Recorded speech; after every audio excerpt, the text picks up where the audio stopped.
Hi friends, welcome to ఇంటి వంట.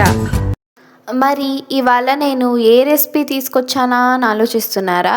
ఏం లేదండి, హెల్దీ బ్రేక్ఫాస్ట్ రెసిపీ తీసుకొచ్చాను. ఇది మీరు డిన్నర్లో కూడా తీసుకోవచ్చు.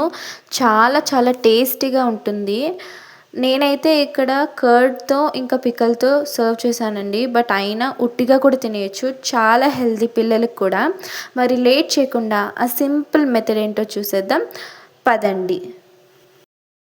ముందుగా ఒక మిక్సర్ జార్ తీసుకోండి. అందులోకి మీ కారానికి తగినట్లుగా పచ్చిమిరపకాయలు వేసుకోండి. నేనైతే 2 లేదా 3 వేస్తున్నాను. అలాగే కొన్ని తెల్లగడ్డపాయలు కూడా వేస్తున్నాను అనమాట. ఫ్లేవర్ చాలా బాగుంటుంది. అలాగే కట్ చేసి పెట్టుకున్న అల్లం ముక్కలు కూడా వేసుకుంటున్నాను. ఇందులోకి ఫ్లేవర్ కోసం 1 టీ స్పూన్ అంత జీలకర్ర, అలాగే గుప్పెడంత కొత్తిమీర కూడా వేసేసుకొని కచ్చా పచ్చాగా నీళ్ళేమీ వేయకుండా పేస్ట్ లాగా చేసి పెట్టుకున్నాను అనమాట. ఈ రొట్టికి మనకి ఇదే ఫ్లేవర్ ఇస్తుంది. ఇప్పుడు నేను ఇక్కడ 2 కుకుంబర్ని అంటే కీరాని తీసుకున్నాను. మీరు కావాలంటే సొరకాయని కూడా తీసుకోవచ్చు. దీన్ని మంచిగా వాష్ చేసుకొని బాగా గ్రేట్ చేసేసుకోవాలి. ఇప్పుడు ఇందులోకి మనం ఇందాక గ్రైండ్ చేసి పెట్టుకున్న పేస్ట్ని కూడా వేసేసుకొని సన్నగా కట్ చేసి పెట్టుకున్న ఎర్రగడ్డని ఇలా కొంచెం చిదిమేసి వేసుకోండి. ఇందులోకి 1 టీ స్పూన్ అంత నువ్వుల్ని, అలాగే ఇందులోకి ఒక పావు టీ స్పూన్ అంత ఇంగువని కూడా వేసుకోండి. ఇంగువ ఫ్లేవర్ చాలా బాగుంటుంది. అలాగే 2 టేబుల్ స్పూన్ అంత పెరుగును కూడా వేసుకోండి. మీ రుచికి సరిపడా సాల్ట్ని వేసేసుకొని దీన్ని మంచిగా మిక్స్ చేసేసుకోండి. ఫ్లేవర్ అనేది చాలా చాలా బాగుంటుంది. ఇప్పుడు నేను ఇందులోకి 1 కప్పు ప్లస్ ఒక పావు కప్పు జొన్న పిండి వేస్తున్నాను అనమాట.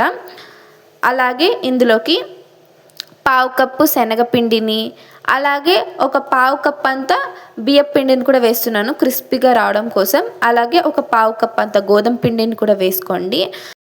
ఫైనల్గా 1 టీ స్పూన్ అంత నెయ్యిని కూడా వేసుకొని మంచిగా మిక్స్ చేసేసుకోండి. ఆ సొరకాయ లేకపోతే కీర ఏదైతే తీసుకున్నారో దాంట్లో బాగా మిక్స్ చేసుకోండి. దాంట్లో ఉన్న వాటర్ పర్ఫెక్ట్గా సరిపోతుంది.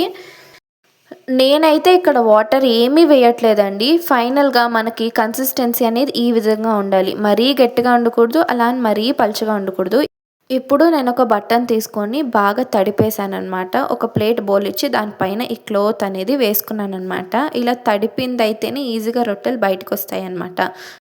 ఇప్పుడు మీరు ఏ సైజులో అయితే రొట్టెలు చేసుకోవాలో ఆ సైజులో ఆ పిండిని తీసుకొని బాగా ఒత్తాలన్నమాట. రొట్టిలాగా మరీ పలుచగా ఉండకూడదు, అలా మరీ తిక్కగా కూడా ఉండకూడదు. దానిపైన కొంచెం నువ్వులు వేసుకొని ప్రెస్ చేసేసుకోండి.